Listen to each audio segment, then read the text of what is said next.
Hello students, तो welcome to next lecture of thermodynamics. आज के लेक्चर में हम लोग बात करेंगे पॉलीट्रॉपिक प्रोसेस के बारे में। तो अभी तक हम लोगों ने बाकी सारे प्रोसेसेस कंप्लीट किए, isobaric, isochoric, isothermal and adiabatic. तो आज हम लोग पढ़ने जा रहे हैं पॉलीट्रॉपिक प्रोसेस। पॉलीट्रॉपिक प्रोसेस वो प्रोसेस होता है जिसमें प्रेशर और वॉल्यूम के बीच में रिलेशन होता है PV⁻n is constant where n is some number। n ये एक नंबर है, यानी ऐसी प्रोसेस जिसमें प्रेशर और वॉल्यूम इस तरीके से वैरी करेंगे, इस तरीके से रिलेट होंगे, उस प्रोसेस को हम लोग पॉलीट्रॉपिक कहेंगे। n की वैल्यू कुछ भी हो सकती है ना, n की वैल्यू कुछ भी रहेगी, है ना, यहाँ पे चेंज होगा। क्लियर, समझ में आया सबको? ओके। तो अगले बार जब भी पॉलीट्रॉपिक प्रोसेस सुनो तो दिमाग में सबसे पहली चीज आनी चाहिए PV⁻n is constant। ओके, चलो next, molar specific heat for polytropic process, है ना। पॉलीट्रॉपिक प्रोसेस के लिए मोलार स्पेसिफिक हीट का वैल्यू क्या होता है ये हम लोगों को देखना है। ओके, इसका डेरिवेशन है। तो हम लोगों को सबसे पहले FLOT, first law of thermodynamics लगाना है, और वहां पे हमको पता चलता है dQ is equal to du plus dW।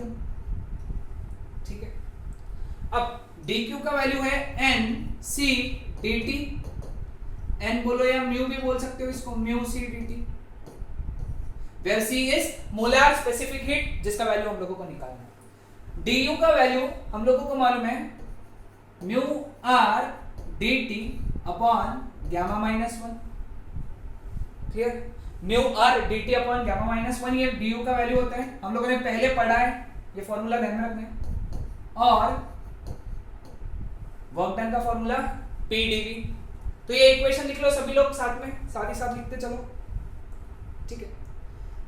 तो एक काम करेंगे, फिर हम लोग म्यू dt से डिवाइड कर लेंगे हर टर्म को, तो c का वैल्यू मिलेगा।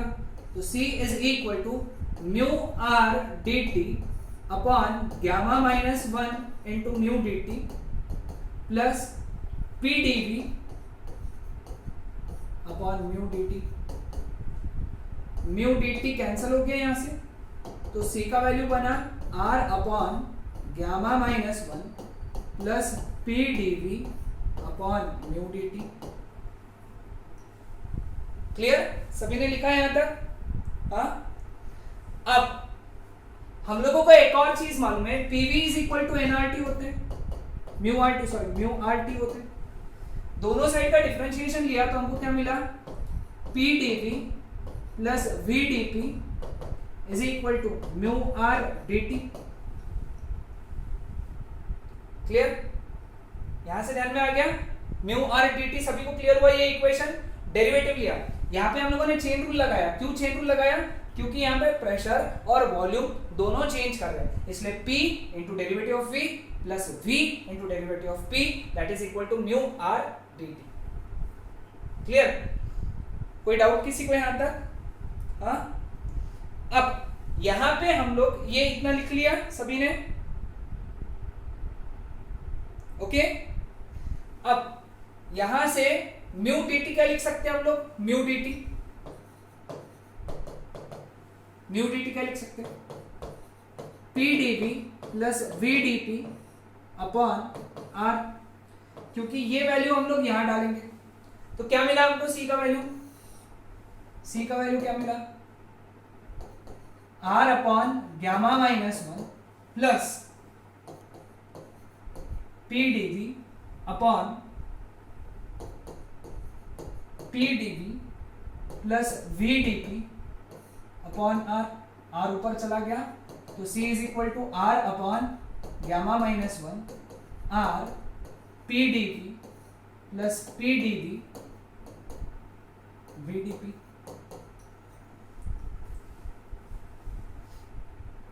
ओके, नाउ हमको एक और चीज मालूम है, पॉलीट्रॉपिक प्रोसेस के लिए PV⁻n इज कांस्टेंट, है ना। PV⁻n इज कांस्टेंट, इसका डेरिवेटिव लेंगे हम लोग, क्योंकि पॉलीट्रॉपिक प्रोसेस के लिए इक्वेशन ट्रू होते हैं। इसका डेरिवेटिव लिया तो P into what is derivative of V⁻n, n into V⁻n-1 dV plus V⁻n into what is derivative of P dP, constant का डेरिवेटिव 0। यहां पे भी हम लोगों ने क्या किया, चेन रूल लगाया, ठीक है, चेन रूल लगाया। ये समझाना सभी को, चेन रूल है, सिंपल मैथमेटिकल चेन रूल लगाया हम लोगों ने डिफरेंशिएशन का। और ये इधर चला गया तो क्या मिला हमको यहाँ पे n p v raise to n upon v लिख सकते हैं इसको, v raise to n minus 1 को क्या लिख सकते हैं, v raise to n minus 1 can be written as v raise to n into v raise to minus 1, मतलब v raise to n upon v into dv is equal to minus v raise to n dp। ये cancel हो गया है ना, तो यहां से v dp क्या लिखेंगे हम लोग, v इधर आ गया माइनस इधर आ गया, minus n p dv is equal to v dp। समझे, v को इधर लेके चले गए, माइनस इधर फेंक दिया, तो v dp की जगह मैं लिख दूंगा यहाँ पे। ओके, तो c का वैल्यू कितना हो गया, फिर c का वैल्यू यहां से r upon gamma minus 1 r p dv upon p dv plus, sorry plus नहीं आएगा, माइनस n p dv।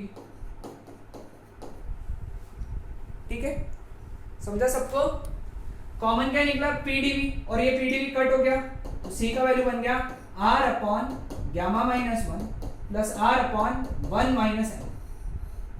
बहुत इंपॉर्टेंट फॉर्मूला, नोट डाउन कर लो।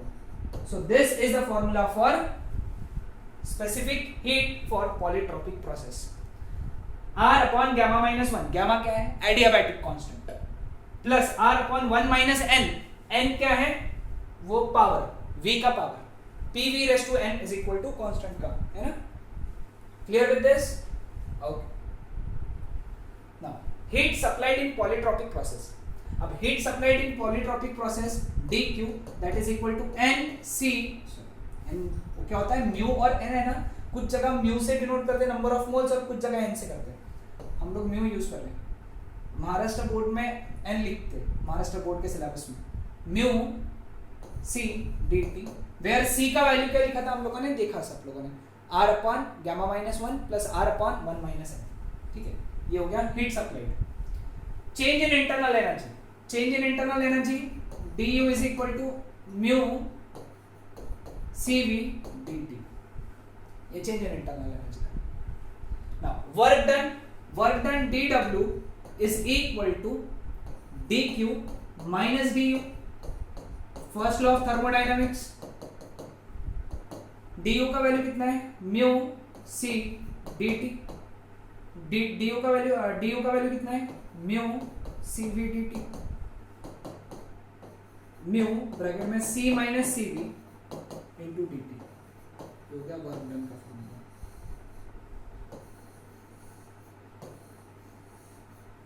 ठीक है, समझ में आया सबको? हाँ, तो पॉलीट्रॉपिक प्रोसेस में हम लोगों को इतनी बातें तो ध्यान में रखना ही था। अब इसके अलावा हम लोगों को ग्राफ्स पढ़ना है, इंडिकेटर डायग्राम पढ़ना है, ओके, पॉलीट्रॉपिक प्रोसेस के लिए। अब कोई भी पॉलीट्रॉपिक प्रोसेस के लिए n की वैल्यूज क्या होती है हम लोग देखते हैं। ओके, पॉलीट्रॉपिक प्रोसेस यानी इसमें सब इंक्लूड हो सकता है, isobaric, isochoric, adiabatic and isothermal. कैसे देखो, अब C is equal to R upon gamma minus 1 plus R upon 1 minus gamma, है ना, ये इक्वेशन। ठीक, अब ये प्रोसेस अगर आइसोथर्मल रही, सपोज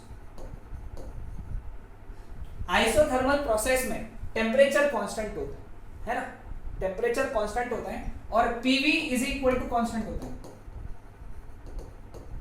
मतलब PV रेस्ट में यानी n की वैल्यू कितनी हो गई, 1। यानी पॉलीट्रॉपिक प्रोसेस में अगर n की वैल्यू 1 है, समझने का कोशिश करना, पॉलीट्रॉपिक प्रोसेस में अगर n की वैल्यू 1 है, इसका मतलब वो आइसोथर्मल प्रोसेस है, आइसोथर्मल प्रोसेस। और इसके लिए अगर n का वैल्यू 1 डालोगे तो C का वैल्यू इंफिनिटी आता है, वो तो वैसे भी पढ़ाया था, है ना, आइसोथर्मल प्रोसेस में पढ़ाया कि उसकी मोलर स्पेसिफिक हीट इंफिनिटी होती है। अब एडियाबैटिक प्रोसेस, एडियाबैटिक प्रोसेस में PV raise to gamma constant होता है, मतलब n का वैल्यू गामा है, n का वैल्यू कितना है, gamma.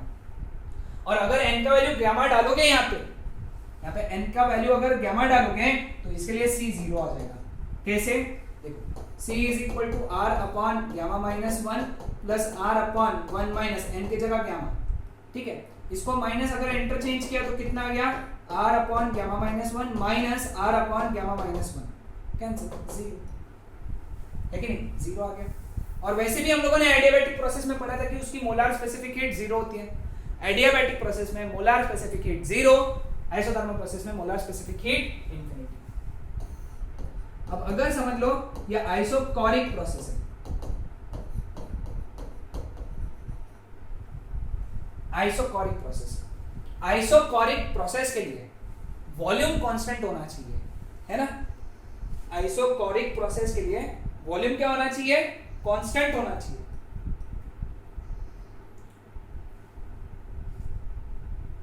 Volume should be constant, clear.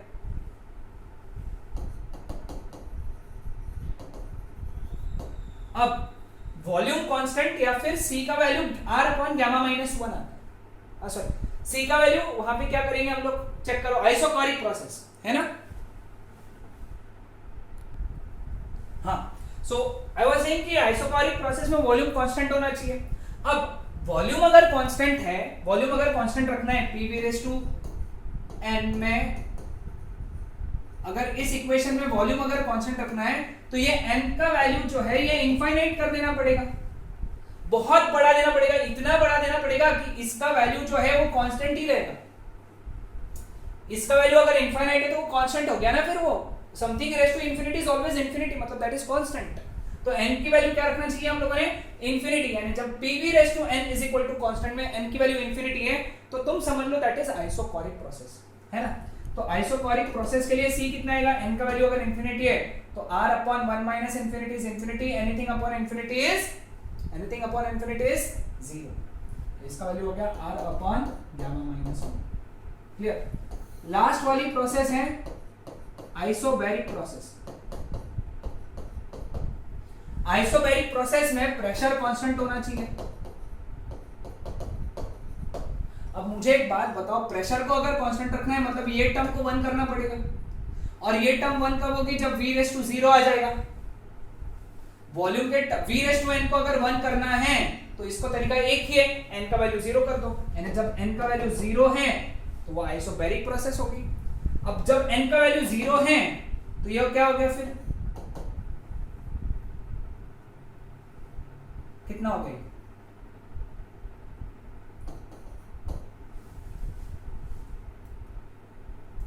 हाँ correct, r upon gamma minus 1 plus r, correct, r upon gamma minus 1 plus r। लेकिन r अपॉन गैमा माइनस 1 कितना है, cv plus r, cv plus r is cp। तो ये सारी चीजें तुमको polytropic process में याद रखना है। फिर अब इसकी इंडिकेटर डायग्राम अगर बनाएं, अगर एक ही डायग्राम बनाना है तो ये डायग्राम बना लो सब लोग, ठीक है। ये मतलब क्या है, यहाँ पे वॉल्यूम कांस्टेंट, वॉल्यूम कांस्टेंट मतलब ये n is equal to infinity. ये प्रेशर कांस्टेंट, प्रेशर कांस्टेंट मतलब isobaric process, n is equal to 0। ज्यादा स्लोप इसका है मतलब ये एडियाबैटिक है, कम स्लोप इसका है मतलब ये आइसोथर्मल है। जब स्लोप कल मैंने पढ़ाया था, एडियाबैटिक का स्लोप कम होता है, सॉरी एडियाबैटिक का स्लोप ज्यादा होता है, आइसोथर्मल का स्लोप कम होता है, तो मतलब ये आइसोथर्मल है। आइसोथर्मल मतलब n इज इक्वल टू 1 और एडियाबैटिक मतलब n is equal to gamma, ठीक है। तो ये डायग्राम याद रखना है सबको, यानी ये n इज इक्वल टू 0 रहेगा हमेशा, ये n इज इक्वल टू 1 रहेगा, ये n is equal to gamma रहेगा, ये n is equal to infinity रहेगा। Clear with this? सो ये था हमारा आज का topic polytropic process. Next lecture में हम लोग बात करेंगे cyclic process and reversible process की। Okay, that's it.